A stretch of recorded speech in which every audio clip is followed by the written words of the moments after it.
Boa noite a todos. Que a paz do Senhor Jesus seja com todos. Pelo texto que foi lido aqui hoje, do Evangelho segundo o Espiritismo, já dá para notar que nós vamos falar sobre o desapego.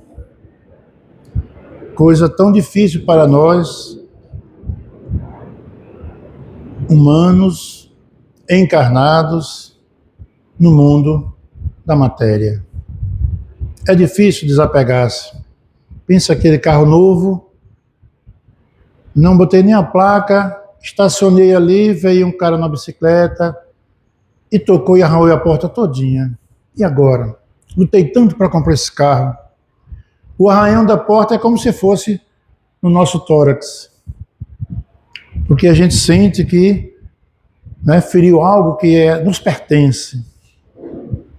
Jesus teve uma série de encontros no seu ministério, usando a linguagem dos nossos irmãos evangélicos, mas eu prefiro dizer no seu messianato. E ele teve alguns encontros, digamos, casuais, e que foram muito importantes. Um deles foi entre ele e o chefe dos publicanos, o homem de pequena estatura, que subiu no sicômoro para vê-lo, Zaqueu. E depois desse encontro, a vida de Zaqueu não foi mais a mesma. Ele abandonou tudo aquilo que ele fazia até aquele dia. Mas hoje nós vamos falar de um outro encontro, que é do jovem rico, como está ali no título, com Jesus. Algumas traduções trazem o título O Mancebo Rico. Mancebo é um sinônimo ainda arcaico do nosso português para dizer que ele é um jovem. Ele é um mancebo ainda, é um jovem. Agora, antes de começarmos mesmo a discorrer sobre o nosso tema, que é o desapego, eu gostaria de passar um vídeo. Poucas vezes eu uso esse recurso da imagem, mas eu quero passar um vídeo e peço que prestem atenção. É um vídeo de 2 minutos. E sobre aquilo que nós vamos ver no vídeo, nós vamos falar, que é mais ou menos no texto desse capítulo que foi lido.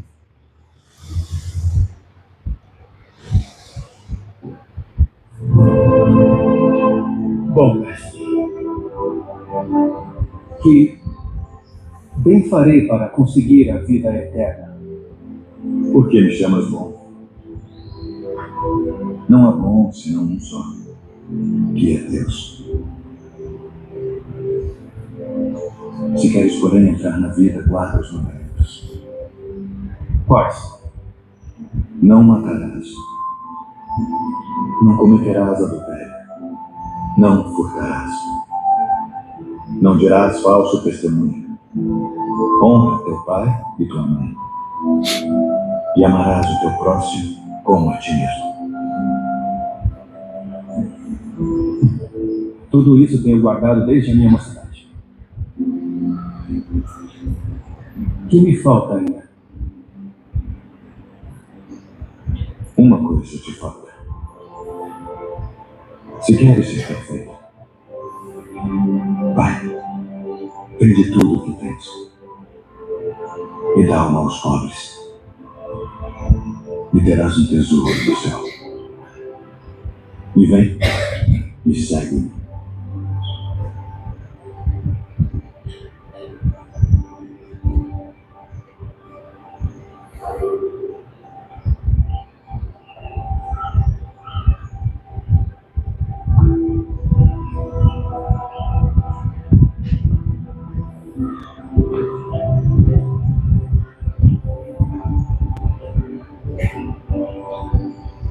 Em verdade vos digo que é mais fácil passar um camelo pelo fundo de uma agulha do que entrar um rico no reino de Deus.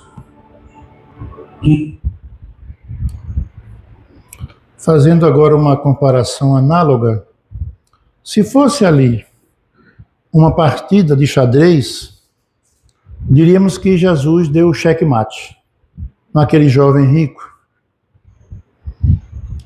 E pela expressão da cena, a gente vê que, conforme está no texto, o jovem saiu cabisbaixo, demonstrando grande preocupação e tristeza. Afinal, ele era um jovem que possuía muitos haveres, muito rico. E o homem que responde à pergunta que ele faz: que devo fazer para ganhar a vida eterna? Uma linguagem da ortodoxia bíblica, para ir para o céu. E a resposta é que ele venda tudo. Interessante, não é para vender tudo e ficar com o dinheiro. Você fica com dinheiro porque muita propriedade não contribui para o seu adiantamento. Não. Era para vender tudo e o produto da venda, ou seja, o que arrecadasse, distribuísse tudo com os pobres. E ali teria um tesouro nos céus, para só então, como uma condição sine qua non, uma condição indispensável para ir para o céu, seria transformar-se de rico em mendigo, num homem pobre, paupérrimo. Essa é uma das tantas passagens que o Mestre Jesus fala aos seus discípulos e também para nós e a humanidade até os dias atuais. E toda a fala do Cristo se convertia em verdadeiro ensinamento. Toda a fala do Cristo era pedagógica, didática, era verdadeira aula, sempre falando da vida futura, do amor ao próximo, e a aula naquele dia em particular versava sobre o assunto que falei no início, o desapego aos bens materiais. E ele chama a atenção para a importância que devemos dar às coisas espirituais em detrimento das coisas materiais. Num bom português simples, devemos valorizar as coisas do espírito e menos as coisas materiais.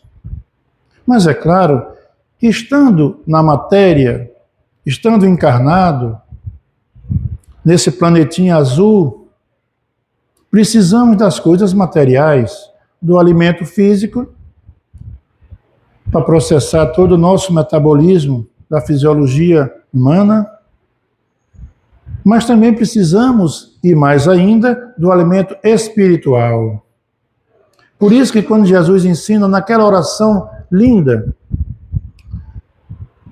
que ficou conhecida como o Pai Nosso, o nome é oração dominical, porque vem de Dominus, como eu já sempre digo, né?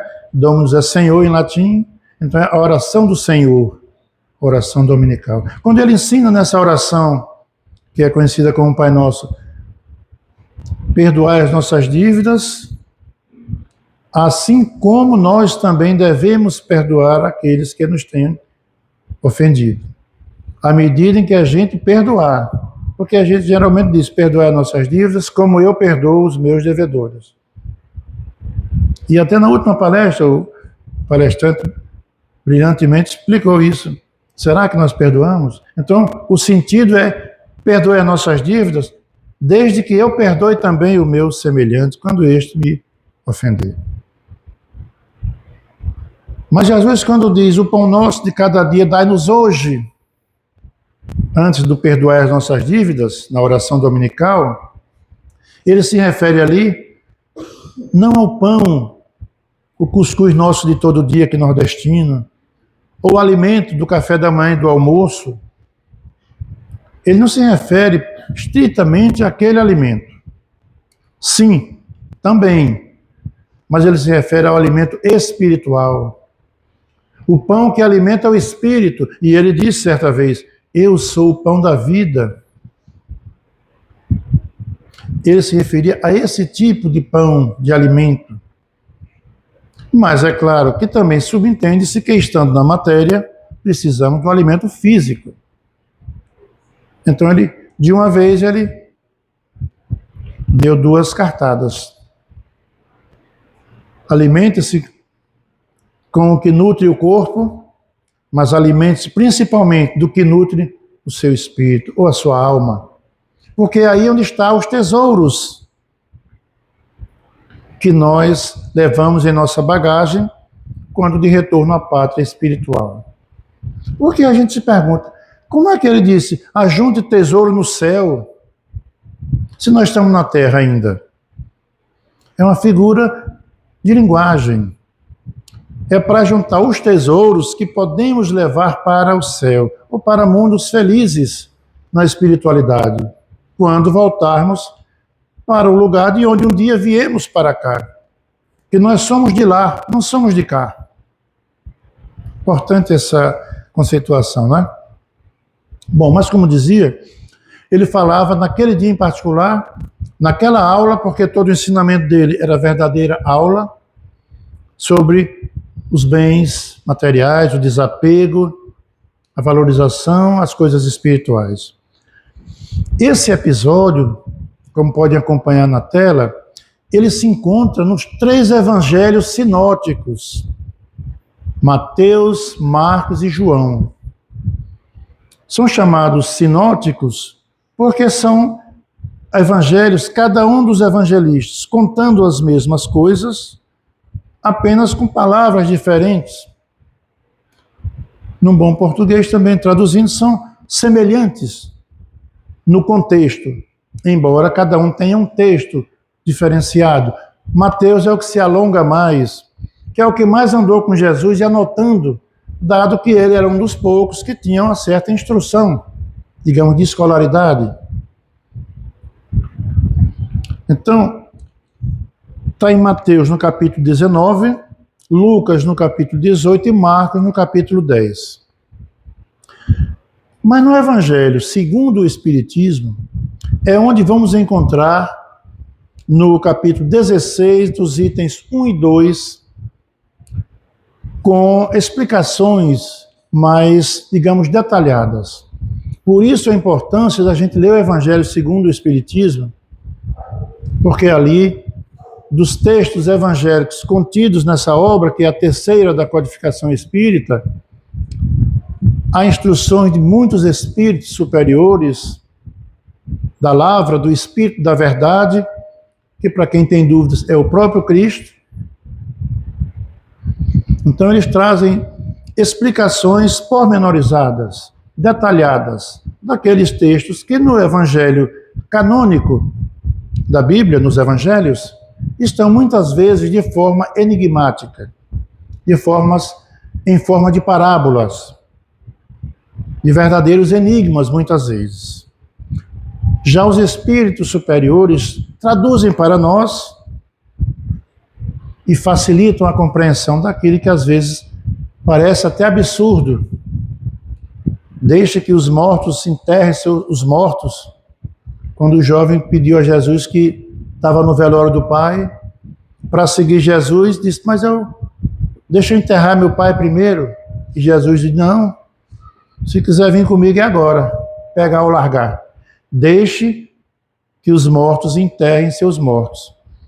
Não carece de uma certa exegese, de um estudo, verdadeira hermenêutica, para entender certas passagens. Mas quando se recorre ao Evangelho segundo o Espiritismo, aí nós vamos ver explicações que facilitam a compreensão. A doutrina espírita é uma luz da terceira revelação para o mundo. No item 1 do Evangelho, no item 1 do capítulo 16 do Evangelho segundo o Espiritismo, vamos encontrar Lucas se referindo ao capítulo 16 também do seu Evangelho, contando que Jesus, ele disse que nenhum servo poderá servir a 2 senhores, porque haverá de amar demais a um e odiar o outro, ou se dedicará mais a um e desprezará o outro. E ele arrematou dizendo, não se pode servir a Deus e a Mamon. Ou Mamon é uma figura também de retórica, significando dinheiro, riqueza. Ou você serve a Deus, ou a sua propriedade, os seus bens, a riqueza, ao mundo material, que é tão fascinante. E Lucas narra muito bem essa passagem. E no item 2 do mesmo Evangelho, segundo o Espiritismo, vamos encontrar o texto completo a que se refere o vídeo, a que se refere este vídeo que acabamos de assistir, sobre o encontro daquele jovem ou do mancebo rico com Jesus. Eu vou ler o que os senhores já ouviram, mas para memorizar mais, às vezes a gente repete, né? Método mnemônico, né? Então, aproximou-se dele um mancebo ou um jovem e disse: Bom mestre, que bem devo fazer para alcançar a vida eterna? Respondeu-lhe Jesus: Por que me chamais bom? Bom só Deus o é. Mas se queres entrar na vida eterna, foi a pergunta do jovem, guarda os mandamentos. Que mandamentos? Retrucou o jovem. Aí Jesus, interessante, quando o jovem pergunta quais mandamentos, aquele jovem era um judeu, que a gente subentende que era, pela indumentária, viram a diferença, a indumentária dele para a do Cristo, mais pomposa, né? Então, ele sendo judeu, era um conhecedor das escrituras sagradas, entenda-se aí a Torá e os profetas. Torá são os 5 primeiros livros da Bíblia, Gênesis, Êxodo, Números, Levítico e Deuteronômio. Esses 5 compõem o que chamamos de Torá, ou o Pentateuco mosaico. Então esse jovem era conhecedor dessas obras, porque eles ouviam, não é? A maioria era de forma oral, ouviam e repetiam, então eles tinham de cor isso. Como também os outros livros, quando Jesus fala a lei e os profetas, se referindo aos outros livros dos profetas da antiguidade, Isaías, Malaquias, Jeremias, Daniel e tantos outros. Mas Jesus, quando o jovem pergunta quais mandamentos, ele recorre ao livro Deuteronômio, que é atribuído a Moisés. E no capítulo 6, nos versos 5 e 6, Jesus cita alguns dos mandamentos da lei constante lá no Deuteronômio, que foram transmitidos por Moisés. E segundo a crença hebraica, foi Deus que transmitiu direto a Moisés. Primeira revelação. E disse Jesus, citando o texto lá do Deuteronômio em resposta ao jovem que perguntou quais mandamentos. Não matarás, não cometerás adultério, não furtarás, não darás falso testemunho. Honra teu pai e tua mãe. E aí Jesus vai ao outro livro também do Pentateuco mosaico, da Torá, Levítico, no capítulo 19. E ele diz, ama a teu próximo como a ti mesmo. Então Jesus cita para ele alguns dos mandamentos, não foram todos aí, alguns dos mandamentos que o jovem já conhecia por ser um judeu praticante. E o moço então lhe replicou, isso eu já faço desde a minha infância, da adolescência, da minha mocidade. O que é que ainda me falta? Aí Jesus diz, se queres ser perfeito, vai, vende tudo o que tens, dá-o aos pobres e terás um tesouro no céu. Ou seja, terás um tesouro que você pode levar para o céu ou para a vida espiritual quando voltar. Não é um tesouro que você vai levar a prata e o ouro, né? Esses ficam. Então, quando o jovem diz que já fazia isso, o que falta ainda? Jesus diz, vende tudo e dá aos pobres. E ouvindo aquelas palavras do Mestre Jesus, o moço se foi muito triste, porque possuía grandes haveres. A fortuna era demasiada grande para ele se desfazer assim, para poder ir para o céu, tinha que fazer tudo isso. Jesus então diz aos seus discípulos, como vimos no final do vídeo, em verdade vos digo, que é mais fácil um camelo entrar ou passar pelo orifício, pelo buraco de uma agulha, do que um rico entrar no reino dos céus. Camelo também é uma linguagem figurada. Porque camelo, para aquele povo, para aquela cultura, na linguagem daquele tempo, também significava o animal, né? O camelo, mas também significava um cabo de grande bitola, de grande espessura, ou uma corda grossa, em outra linguagem, com a qual se amarravam as embarcações, navios, e era feito dos pelos do animal, do camelo.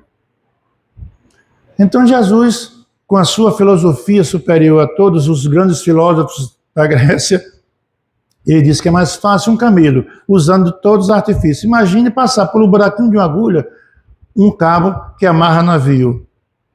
O nome daquele cabo, para nós aqui, chama-se espia. É um cabo grosso que amarra os navios no cais. Imagine você passar um cabo daquele grosso no buraquinho de uma agulha, não dá. Jesus deu uma exemplificação que não tinha como não entender. Os judeus, sobretudo. Agora eu volto novamente ao livro Levítico, porque quando Jesus disse, amarás ao teu próximo como a ti mesmo, é dizendo o seguinte, que isso não foi Jesus que trouxe esse mandamento. Esse mandamento já existia na Escritura para nós chamado Velho Testamento, para eles da Bíblia hebraica ou das Escrituras Sagradas. Já existia lá há muitos séculos antes mesmo do Cristo. Só que ele corrobora, ele fala dizendo, olha, está lá no mandamento, então amarás o teu próximo como a ti mesmo. Levítico, capítulo 19, verso 18.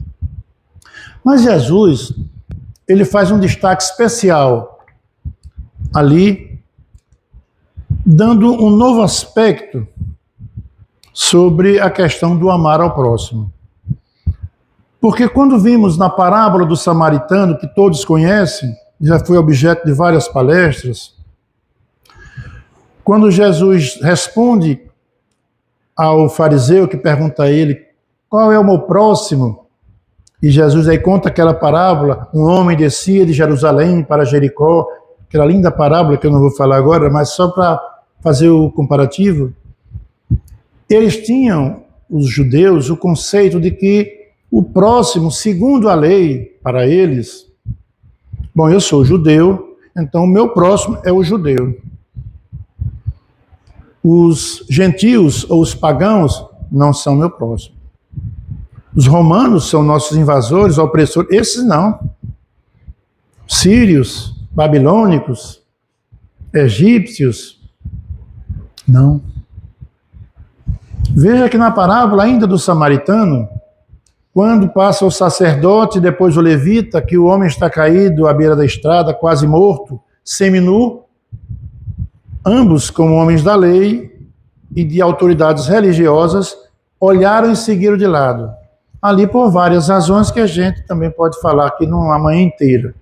Primeiro, porque eles não sabiam se o homem era judeu, estava seminu, não tinha nenhum indumentário que o identificasse. Bom, se não é judeu, não posso, que não é o próximo. E depois também, se o homem tivesse morto, que não sabia se estava vivo ou morto, um sacerdote não poderia jamais tocar em um cadáver, porque se tornaria impuro. E o ritual de purificação tinha as condições em épocas festivas, era uma complicação danada. Então, por várias razões, eles também deixaram o homem morrer lá. Hoje, se morto estivesse, não prestaram nenhuma assistência espiritual. Então, a questão do próximo, para eles, era assim. Só é próximo quem é judeu. Jesus, como bom judeu que era, sabendo disso, aí diz para ele, amarás o teu próximo como a ti mesmo. E Jesus ali, como que diz, daqui para frente, eu quero dizer que todos nós somos o próximo, uns em relação aos outros. Porque somos filhos, ele dizia de Abba, em aramaico, pai, do mesmo pai que está nos céus. E se somos filhos do mesmo pai, Por óbvio, somos todos irmãos. E ele enfatiza: amarás o teu próximo como a ti mesmo. E ele vai dizer que ali ele está criando uma nova comunidade dos seus discípulos e que nós hoje poderemos também nos candidatarmos ao discipulato, sermos candidatos a discípulos do Mestre Jesus. É uma tarefa gloriosa, fácil e difícil ao mesmo tempo, porque implica deixar certas coisas, desapego, sair do conforto, e no mundo da matéria isso tudo é fator de complicação, são obstáculos. Um novo mandamento eu vos dou, que vos ameis uns aos outros, assim como eu vos amei a vós, que também vós vos ameis uns aos outros. Ele vai dizer isso em João, no capítulo 13, no verso 34. Porque ele diz: vocês serão reconhecidos, porque alguém dos discípulos perguntou para ele: Senhor, que ele tinha anunciado que já estava próximo a partida, a volta para o mundo espiritual, para o Pai. Senhor, o Senhor está indo, a quem vamos recorrer? Como seremos reconhecidos como seus discípulos? Aí ele diz esse mandamento: os meus discípulos serão reconhecidos por muito se amarem. É quando ele diz isso. Quem era, na verdade, aquele mancebo, aquele jovem rico que aborda Jesus?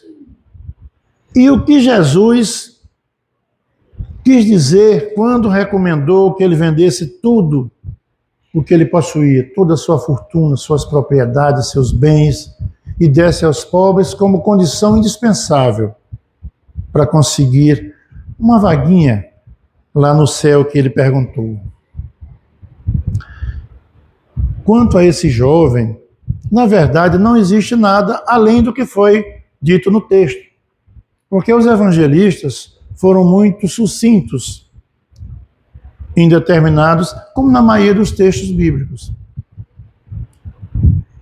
Mas se deduz, como disse antes, que deveria ser um judeu, porque era um homem com a indumentária que identificava uma espécie de castas, sabia quem era pagão, quem era judeu, quem eram os sacerdotes, quem eram os levitas.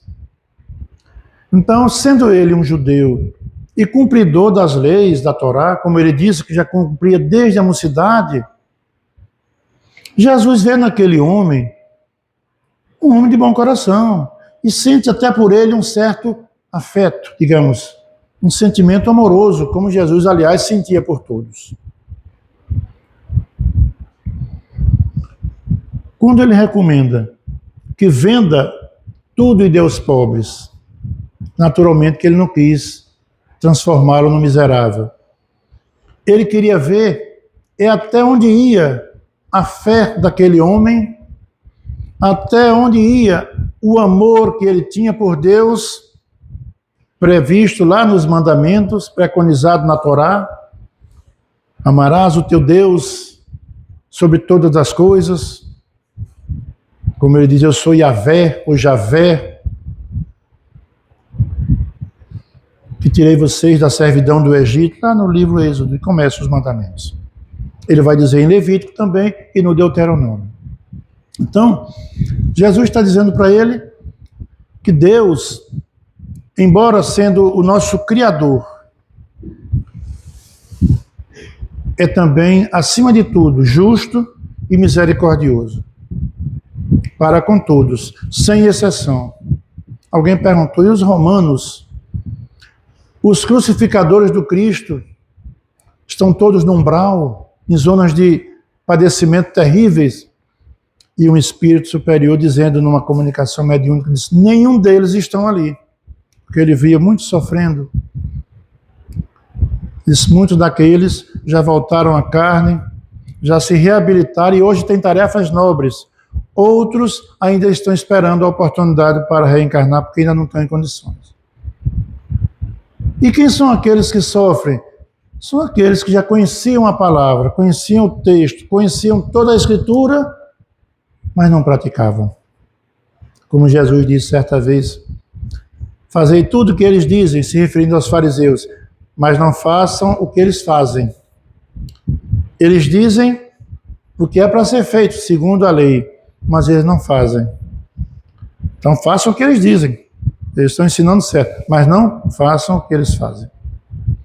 Então Jesus queria ver até onde ia o amor a Deus daquele jovem e até onde ia o apego, o amor às suas coisas, ao seu patrimônio, às suas coisas materiais, que eram muitas.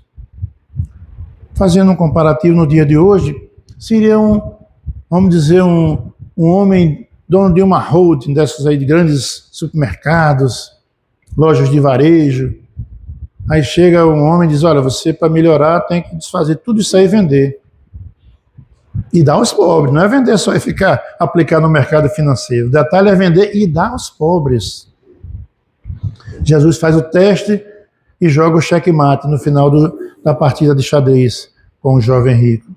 E o jovem rico parece que não foi aprovado. Desprendimento dos bens terrenos. Olha, esse capítulo 16 do Evangelho segundo o Espiritismo, ele é riquíssimo. E às vezes eu digo isso e até me pergunto, e qual o capítulo que não é riquíssimo, usando o superlativo? Não sei. Mas eu estou falando desse, e eu estou dizendo assim, estimulando, porque muitas pessoas aqui, me perdoem, mas eu tenho certeza que aqui há pessoas que só, o que lê do Evangelho é o que ouve aqui. A gente insiste na leitura preliminar da palestra. E, gente, espírita precisa ler. Olha o que disse o Espírito da Verdade. Espíritas, amai-vos, eis o primeiro mandamento, instruí-vos, eis o segundo. E instruir significa ler, estudar, procurar interpretar as coisas, para não ficar com aquela fé cega. É isso que Kardec vai dizer, que a fé tem que ser raciocinada. Ou seja, uma fé racional, da razão. Capítulo 16, item 14. O espírito Lacordaire, na cidade de Constantina, na França, em 1863, ele traz uma mensagem, essa mensagem é longa, dá umas 2 páginas entrando na terceira.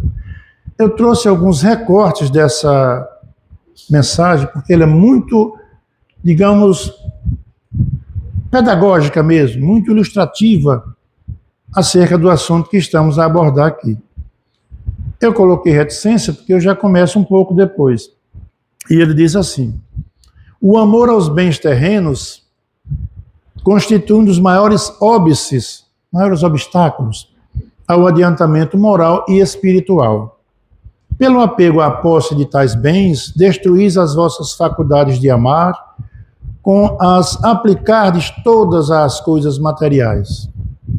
Sede sinceros, a riqueza proporciona uma felicidade sem mescla? Quando tendes cheios os cofres, não há sempre um vazio no vosso coração? No fundo dessa cesta de flores, não há sempre um réptil oculto? Compreendo a satisfação, bem justa, aliás, que experimenta o homem que, por meio de trabalho honrado e assíduo, ganhou uma fortuna. Mas dessa satisfação, muito natural e que Deus aprova, há um apego que absorve todos os outros sentimentos e paralisa os impulsos do coração. Aí vai grande distância. O Lacordaire foi mestre aí. E ele continua: quer a fortuna vos tenha vindo da vossa família, tipo de herança, coisa lícita, não é? Quer a tenhais ganho com o vosso trabalho, há uma coisa que não deveis esquecer nunca, é que tudo promana de Deus, tudo vem de Deus. E a Deus tudo retorna. Tudo que Ele nos dá, por empréstimo, a Ele tudo retorna. Nada vos pertence na terra, nem sequer o vosso pobre corpo. A morte vos despoja dele, como de todos os bens materiais. Sois depositários e não proprietários. Não vos iludais. Não se pode servir a Deus e a Mamon. Ele aí se refere ao texto bíblico, né? Deus vos emprestou, tendes de lhe restituir. E ele empresta sob a condição de que o supérfluo, pelo menos, caiba aos que carecem do necessário. Ou seja, o muito que você recebe, distribua um pouco com aqueles que necessitam, que têm pouco ou quase nada. Um dos vossos amigos vos empresta uma quantia. Por pouco honesto que sejais, fazeis questão de lhe restituirdes escrupulosamente e lhe ficais agradecido. Pois bem, essa é a posição de todo homem rico. Deus é o amigo celestial que lhe emprestou a riqueza, não querendo para si mais do que o amor e o reconhecimento do rico. Deus dá tudo para a gente, inclusive a fortuna para os ricos, e não exige nada, apenas o amor e que o rico reconheça que aquilo vem de Deus. Só. Exige deste, porém, que a seu turno dê aos pobres, que são tanto quanto eles, seus filhos. Então, nós podemos e devemos mesmo fazer esforços para conseguir, de forma lícita, forma justa, honesta, conseguir amealhar bens, melhorar de vida, ter um conforto material, porque nós estamos na matéria, ter uma casa boa, um bom carro, um bom salário, bom estudo, até os títulos acadêmicos, sim. Afinal, estamos encarnados. Tudo isso faz parte de nossos desejos, enquanto aqui na matéria, nesse planeta azul.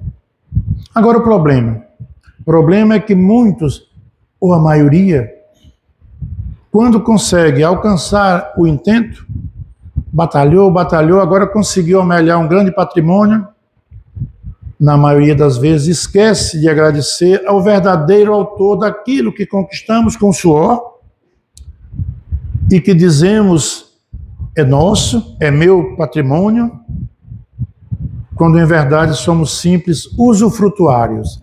E usufruto, interessante, é direito de uso, não de propriedade. Usufruto é direito de uso, não é direito de propriedade. Nós somos muito egoístas, ainda, por que não dizer usurento? Usurento é a palavra mais forte, ali está um eufemismo. Avarento é uma palavra branda para dizer que a pessoa é usurenta. Então nós somos tudo isso, somos acumuladores.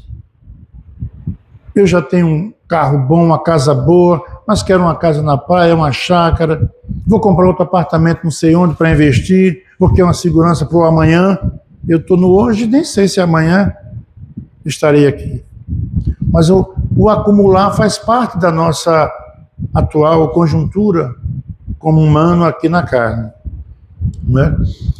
E, como está no texto ali, o homem é julgado pela sociedade atual pelo que ele tem, não é pelo que ele é, ou pelo que ele faz em benefício do seu semelhante, pelas lágrimas que ele enxuga do irmão que está em aflição, pelo pão que ele dá àquele que está precisando realmente do pão para saciar o estômago, e também o pão espiritual, quando o outro só quer ser ouvido, chorar, fazer o seu lamento e ter um ombro e um ouvido para conhecer e dar um apoio, um consolo.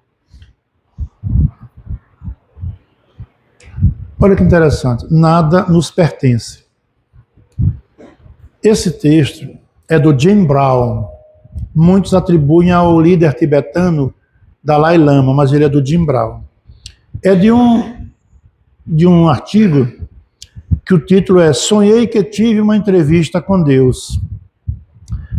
Os homens perdem a saúde para juntar dinheiro. Depois perdem o dinheiro para recuperar a saúde. E por pensarem ansiosamente no futuro, esquecem do presente, de forma que acabam por não viver nem o presente e nem o futuro. E vivem como se nunca fossem morrer. E morrem como se nunca tivessem vivido. Esse texto chama para uma reflexão aparentemente simples, mas se a gente olhar no dia a dia, é isso que a gente faz.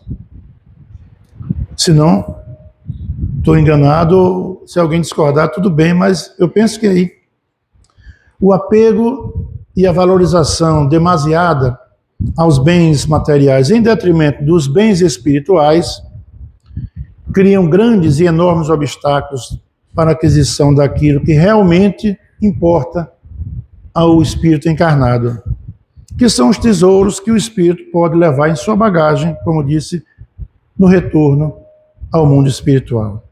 Nós apostamos aqui todas as fichas na posse de bens, patrimônio, e a gente se apodera deles como se fossem perenes, eternos, nunca vamos nos desfazer deles. E a gente se deixa levar pela ambição, porque quando tem muito a gente fica ambicioso, fica prepotente, apoderam-se deles como se fossem perenes,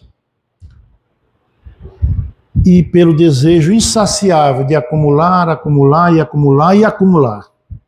E assim é vida que segue.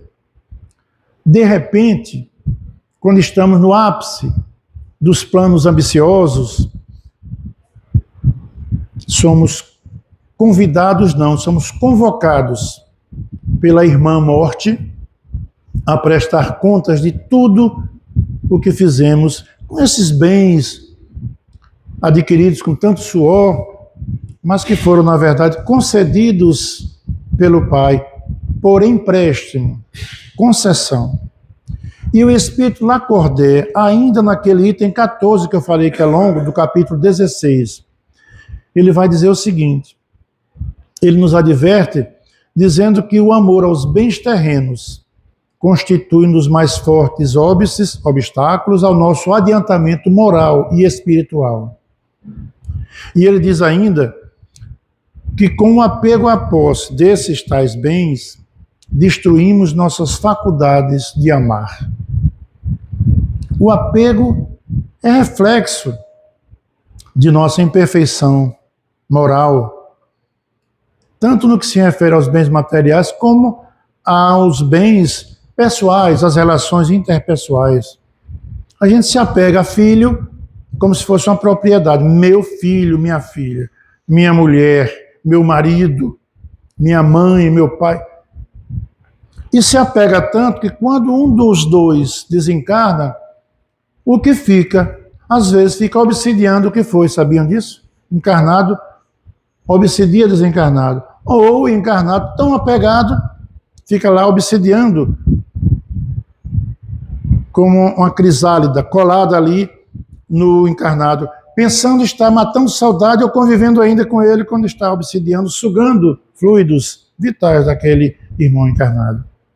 Dado o excessivo apego. Apego é algo egoístico e restritivo, enquanto que o amor é libertário. O amor, ao contrário, liberta, tira as algemas, as amarras, os grilhões. O amor, como dizia o apóstolo dos gentios, Paulo de Tarso, não se ensoberbece. O amor tudo pode, tudo suporta e tudo cede. Fazendo mensura que o amor é o contrário do orgulho, da vaidade. E quem ama não tem apego, tem amor, tem zelo, mas não é apego.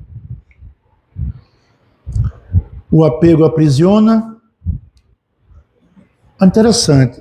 Aprisiona a pessoa aos bens e o desapego liberta porque entende que os bens materiais são concessões do Pai. Concessões em caráter de empréstimo e que no tempo oportuno haveremos de devolver e prestar contas, fazer uma avaliação, passar por uma avaliação segundo aquilo que fizemos.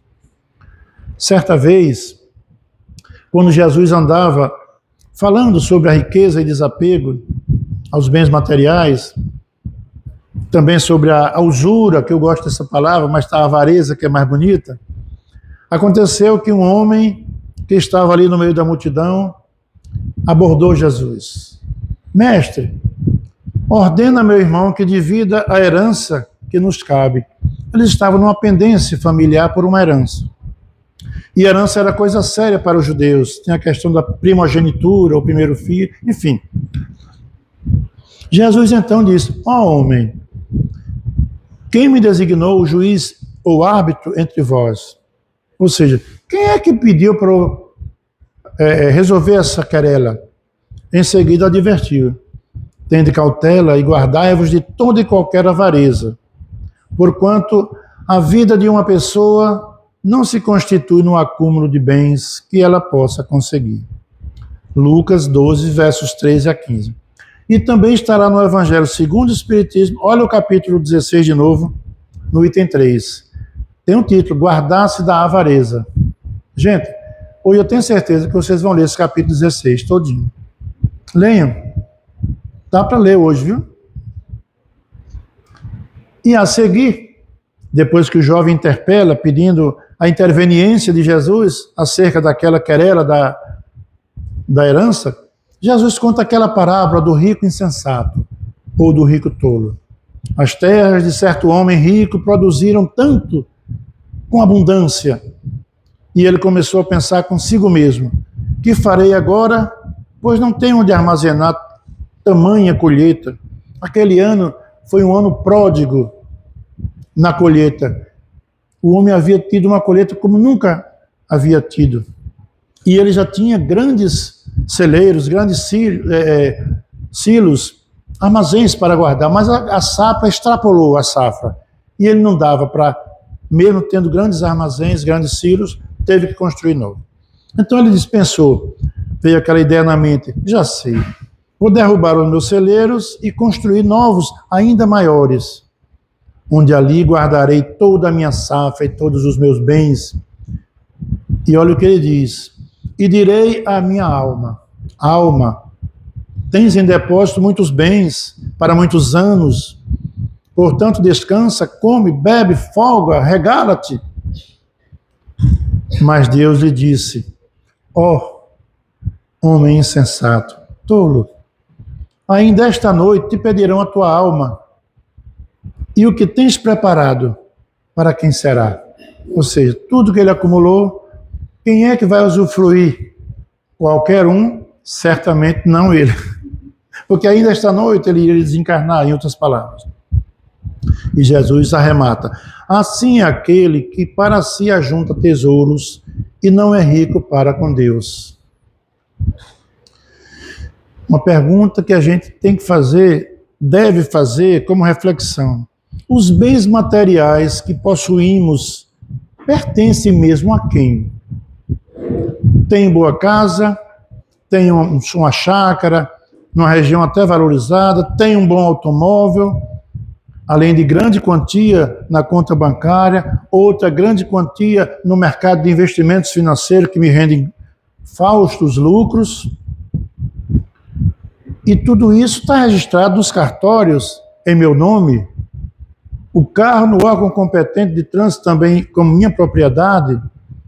O investimento está nos bancos também registrado, só eu posso manusear com minha senha.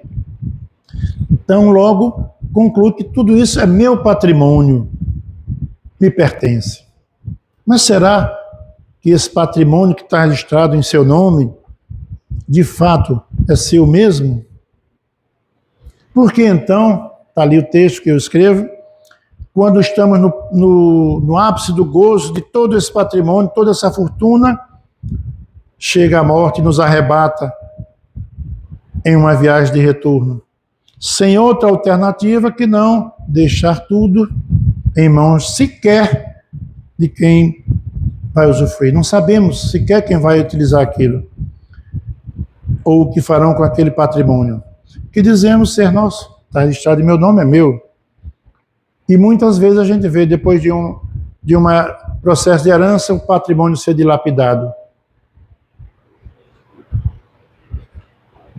Finalizando ainda o tal capítulo 16, no item 14, diz assim: eis, meus amigos, o que eu queria ensinar-vos a respeito do desprendimento dos bens terrenos. É o Lacordaire ainda, viu?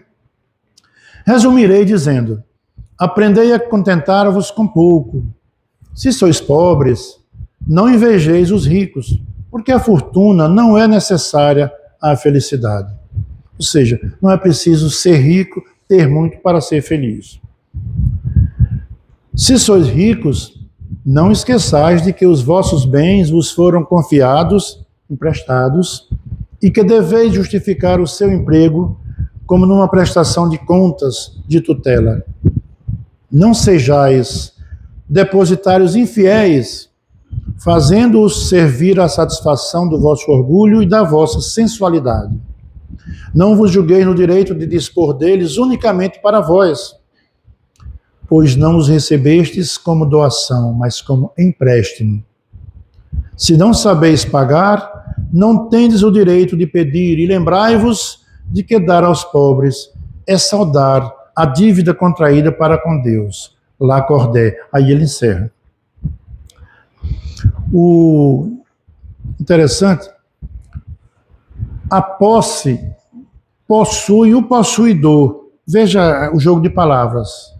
A posse possui o possuidor. É como se eu tenho esse laptop, esse computador, que eu gosto tanto porque me serve, mas eu me apego tanto a ele, que é como se eu fosse propriedade dele. Ele é uma posse minha, mas ele, na prática, é quem me possui. Deu para ver a analogia? Então, quando a gente se apega muito, a gente se torna escravo daquilo que a gente tem. As nossas posses passam a ser os nossos senhores e nós os seus escravos. Por isso que Jesus disse àquele jovem rico, objeto de nossa palestra de hoje, que já chega ao fim: ser mais fácil que um camelo passe por um orifício, por um buraco de uma agulha, do que um rico entrar no reino dos céus. Mateus 19, 23 a 24. Antes ele havia recomendado para que nós juntássemos tesouros sobre a terra, porque aqui, no mundo de provas e expiações, as traças e a ferrugem consomem os tesouros. Os ladrões arrombam e roubam. E disse que devemos amealhar tesouros no céu, porque lá as traças e a ferrugem não consomem, nem os ladrões arrombam e roubam. E concluiu afirmando que onde está o nosso tesouro, é ali que está o nosso coração. Se eu me apego tanto aos bens, o meu coração está ali dos bens. Se quebrar um vaso que eu gosto tanto, meu coração se espedaçou-se. É a analogia que Jesus faz como o grande e maior de todos os filósofos, não é? Ele ainda adverte quanto ao verdadeiro objeto da nossa existência aqui, enquanto espíritos encarnados, que é a conquista da riqueza espiritual, quando ele diz: buscai primeiro o reino de Deus e a sua justiça, e todas estas coisas vos serão acrescentadas. Mateus 6,33, lá no Sermão da Montanha. Minha gente, quero agradecer a todos, que já passei um bocadinho, pedir a compreensão de todos, agradecer a Deus pela oportunidade de estar com vocês mais uma vez aqui neste púlpito, agradecer a você, internauta, que acompanha pelo canal LAC.Consolador, também pelo Facebook e pelo Instagram. Que vocês todos tenham uma boa noite e que na próxima oportunidade, mercê da graça do Cristo, esteja aqui novamente com uma nova mensagem para todos vocês. Paz e luz, beijo no coração. Muito obrigado.